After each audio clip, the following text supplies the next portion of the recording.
this Tuesday, and you're back in business with me, Harsha Subramanian. Biocon, India's leading biotechnology company, is bullish on growth and research after a healthy set of numbers last quarter. Joining me now, Kiran Mazumdar-Shaw, CMD of Biocon. Ma'am, many thanks for joining us on Bloomberg TV India. You've always said that Biocon's core strength is in research, and your R&D budgets have been getting progressively higher. If you look at the kind of investments that you've made in the previous quarter as well, what's your game plan behind these spends? Well, we are in a space where we are balancing our investments in R&D between novel programs and biosimilars. And we are in a space where R&D investments are going to be much larger than what industry is used to in the generic space. So I think we are looking at very large investments in both these segments.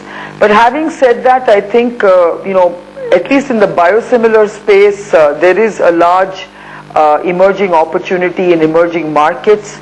And I think it's very important for a company like Biocon to continue to invest in the kind of R&D programs that we are pursuing, because it is not a crowded market, and success in many of these programs will provide us with a huge differentiated upside. So I think it's extremely important. And I think it's important for me to mention that unlike most other pharmaceutical companies who are highly leveraged, we are not. And I think we are self-financing our R&D and our CapEx. And I think so far our track record with R&D has been very good.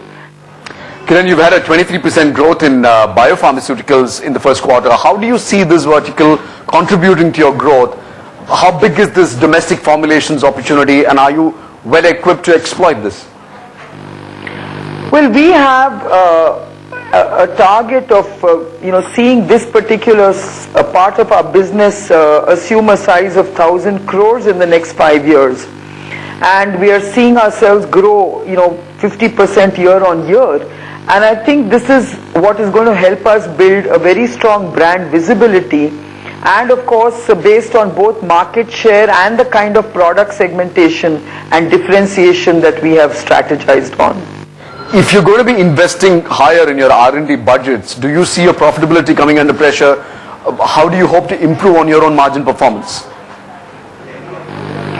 If you look at our business models, we have got various balancing verticals. So whilst we see R&D spends increase, we're also seeing various parts of our businesses grow very robustly, and they are sort of providing us the kind of profits to invest in our increasing R&D spends.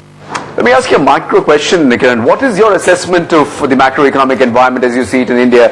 Most business leaders we talk to talk about confidence being low with what's happening around in Delhi. Is that the sense that you're getting? Well, certainly I think the business sentiments are very low, and I think there is a general concern about various aspects of how the economy is going. First and foremost, I think we are very concerned about the general global economic challenges that every industry has to face, and this is being compounded by a lack of positive signals coming from the government in terms of economic reforms. But other than that, I think the major concern that I have is the lack of focus on infrastructure development.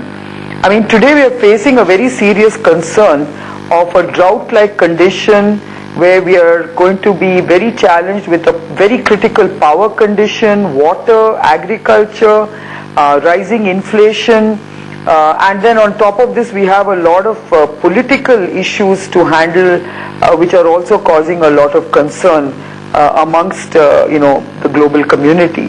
So I think India has a lot to do to correct its image. Part of it is perceived, part of it is real, but I think we have to really make sure that we obliterate these very negative perceptions that investors have of India right now. Very quickly, one last question, ma'am. What is your expectation from the finance minister right now? There is a political turmoil. What can he do to restore investor and business confidence? Well, basically I feel that, the finance minister has to see how he can push through at least a few of the reforms. And above all, I really wish that we could actually focus on some of the developmental issues, power sector. We need to focus on, greater investment in terms of road and connectivity infrastructure. I think we would like to see greater, attention being given on state-related issues where, government from the center must encourage states to invest in infrastructure development. And of course, there are so many other programs, rural health, education. All these are just on paper. Nothing seems to have really taken off.